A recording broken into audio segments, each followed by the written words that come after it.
Mother cooking recipe में आपका स्वागत है। दोस्तों, कई बार हम सब्जी बनाते हैं या तड़का लगाते हैं तो उसमें पंचफोरन का इस्तेमाल करते हैं। अब जो पंचफोरन का इस्तेमाल करते हैं उन्हें तो पता है कि ये पंचफोरन है क्या और कैसे बनता है, लेकिन कई लोग ऐसे हैं जो इसके बारे में नहीं जानते। आप जो ये सामने देख रहे हैं यही पंचफोरन है। ये सब्जी के स्वाद को तो बढ़ाता ही है, साथ ही आपके हेल्थ के लिए भी पंचफोरन बहुत फायदेमंद है। अब जैसा कि आपको नाम से ही पता चल रहा होगा, पंचफोरन माने 5 मसालों का मिश्रण। ये मसाले आमतौर पर हमारे घरों में होता ही है और इसी से हम पंचफोरन घर बैठे आराम से बना सकते हैं। वैसे पंचफोरन का इस्तेमाल मोस्टली बिहार, यूपी और बंगाल साइड किया जाता है। तो आइए हम आपको पंचफोरन कैसे बनाना है, इसमें कौन कौन सा मसाला डाला जाता है, साथ ही सारे मसालों का अपना खास फायदा क्या है, सभी बातों को हम इस वीडियो में आगे आपको बताएंगे। तो बिना स्किप किए वीडियो को पूरा देखें। और अब चलिए स्टार्ट करते हैं हमारी आज की वीडियो।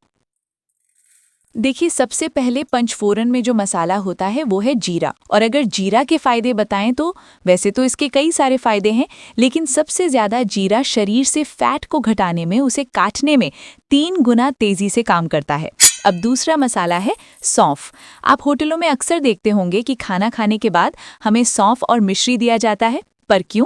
क्योंकि खाना पचाने में ये मदद करता है। साथ ही सौंफ एसिडिटी को मिटाने में जादू की तरह काम करता है और शायद इसीलिए पंचफोरन में इसका इस्तेमाल किया जाता है। अब इसके बाद पंचफोरन में मेथी दाना आता है और ऐसा कहा जाता है, मतलब ऐसा माना जाता है कि जिसकी जितनी उम्र होती है उस हिसाब से इसके दाने गिनकर सुबह सुबह खाली पेट चबा चबा कर इसे खाने से या फिर सिर्फ पानी के साथ इसे निगलने से कई सारी शरीर की बीमारियां दूर हो जाती हैं। अब इन तीनों के अलावा पंचफोरन में काला सरसों भी होता है, जिसे कई लोग काली राई के नाम से भी जानते होंगे। वैसे तो इसके भी कई सारे फायदे होते हैं, लेकिन अगर खास तौर पर देखा जाए तो किसी को अगर बेचैनी या घबराहट हो रही है, कोई मानसिक तनाव या किसी चीज को लेकर कोई बहुत ज्यादा ही टेंशन में है, तो ये इन सभी चीजों से राहत दिलाता है। साथ ही इसका लेप लगाने से भी बहुत फायदा होता है। और अब 5वां मसाला जो हम पंचफोरन में देखते हैं वो है मंगरेला। मंगरेला को बहुत जगहों पर कलौंजी भी कहा जाता है और इसे भी पंचफोरन में ऐड किया गया है। अब अगर कलौंजी के फायदों की बात करें तो ऐसा हमारी बुजुर्गों का मानना था। हमारी दादी नानी भी कहती थी कि मौत के अलावा हर मर्ज का इलाज है ये कलौंजी, और शायद इसीलिए इसे भी पंचफोरन में जगह दी गई है। तो अब हमने सारे मसालों को देख लिया है जो पंचफोरन में डाला जाता है, और ये सारे मसाले नॉर्मली हम सभी के घरों में रहते ही हैं। तो आइए अब इन्हें मिक्स करते हैं और पंचफोरन बनाते हैं। दोस्तों, अब हम एक बाउल लेंगे और उसमें सबसे पहले 1 चम्मच जीरा डालेंगे। जीरा के बाद हमें 1 चम्मच भर के सौंफ डालना है। अब इसके बाद 1 चम्मच मेथी दाना डालें। अब मेथी के बाद 1 चम्मच काला सरसों या फिर काली राई, जो भी आप कहते हैं, वो डालें।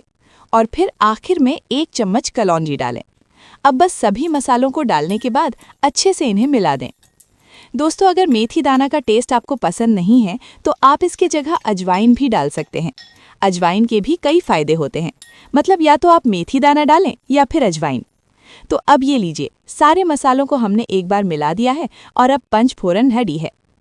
दोस्तों, सच में खाने के स्वाद को तो ये बढ़ाता ही है, साथ ही आपके और आपके परिवार वालों के हेल्थ के लिए भी पंचफोरन बहुत फायदेमंद है। अगर आप इसका इस्तेमाल सब्जियों में या तड़का लगाने में करते हैं तब तो ठीक है, और अगर नहीं करते हैं तो आज ही इसे बनाकर इसका इस्तेमाल करना शुरू करें। अब मैं उम्मीद करूंगी कि ये वीडियो आपको ज़रूर पसंद आई होगी। अगर हाँ तो वीडियो को लाइक करें, शेयर करें, साथ ही मेरे चैनल को भी सब्सक्राइब ज़रूर से कर लें।